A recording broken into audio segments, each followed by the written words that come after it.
So this morning I was using the tractor. Probably can't see it in there. No, you can't. But maybe there's maybe make out that little spot there. I was basically bringing some feed to the pigs. I'll bring 2 or 3 bags at a time. That's 150 pounds, so I don't feel like carrying it. I'll throw it in the bucket.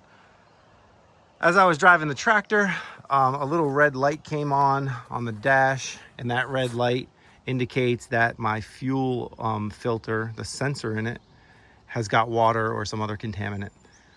So I did a quick look in the manual, and then I did a quick search on YouTube, and it looks like this is a pretty easy fix. Now, I haven't found one specifically for the NS4710, which is what I have, which is why I'm making this video. But there are other tractors from Kioti that had similar setups, so I think they're applicable. I'm hoping they're applicable. But I'm going to make this one specifically for the NS4710, which is the tractor that I have. This is a fairly common issue that happens. Diesel fuel can get gunk in it when you get it, or from sitting in a can, or just from sitting outside. Maybe some moisture got into the gas tank or something. So basically the process is going to be, we're gonna drain out the oil filter, or sorry, the fuel filter. So this is the fuel filter right here. And you can see that there's a bunch of gunk in the bottom there. That should be clear, like this is diesel up here, but there's gunk down there. So what's gonna happen is we're gonna unclip that clip right there that runs to a wire. That's the sensor. We're gonna unscrew the cap. We're gonna drain it all. I've got an old Coke bottle here with the cap on it. We'll use that to catch the diesel fuel. You're gonna drain it all the way out.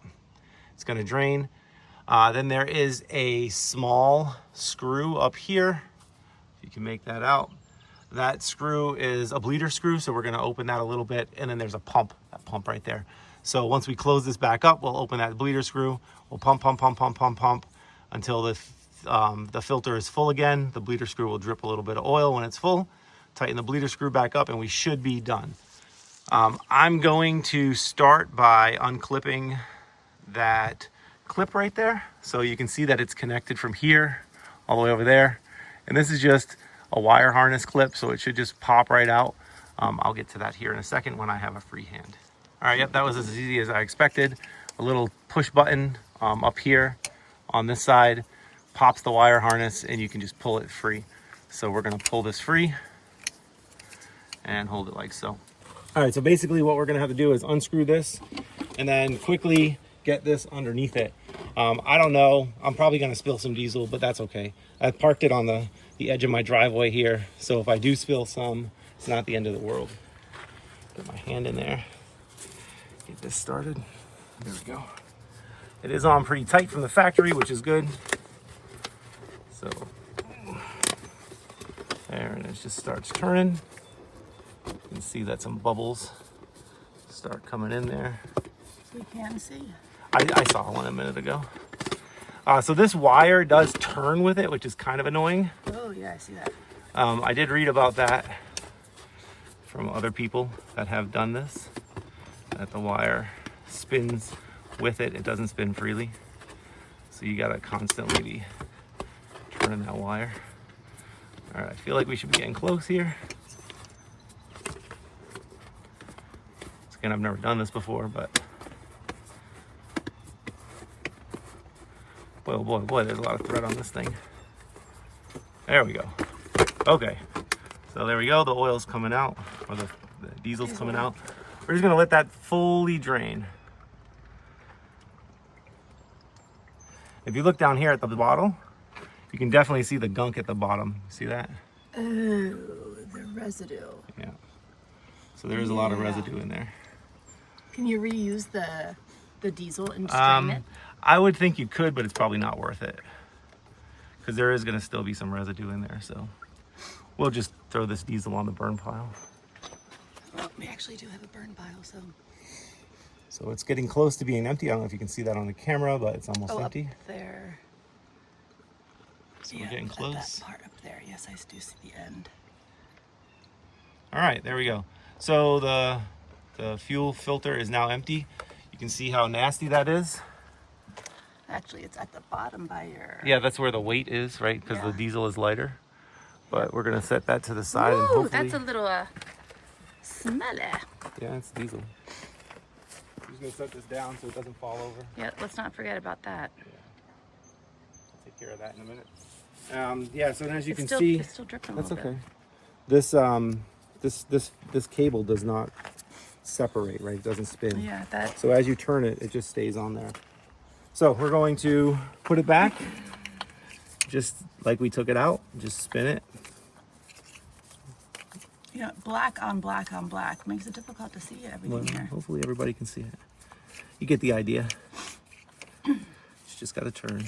I'm gonna go get some paper towels here in a second and dry this off, just because I did get diesel a good amount everywhere. All right, so that's on. Now this clip, as I showed you earlier, Where does it go? so it goes to this, Goes to, oh. and they have it routing around here. Okay, well, actually, you can't even see that. Wow. So that's like so. And you remember exactly how that got routed through there? I do, yeah. Good job. Trying to remember how it clicked on. There we go. Nice and tight. So that right there is the one that you just connected. Now I'm gonna get a paper towel and just like I said, clean this all off. So you can pause it for a second.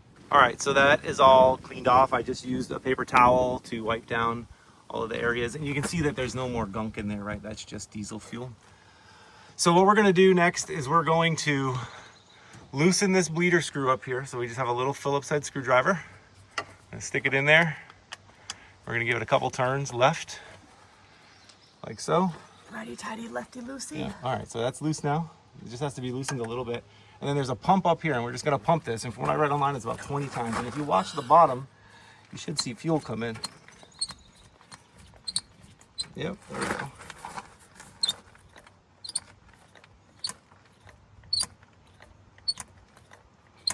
Okay, so as I'm pumping this, you should see some fuel come out. There it is. There we go.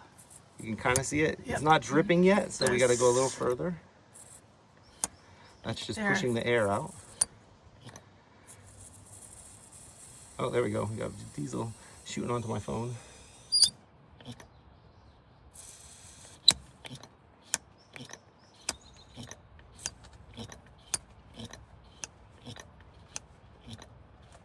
All right. And that was the pump that you were pumping. Yes, right up there. Yes. It's kind of hard to see with all I'll the. let that air out.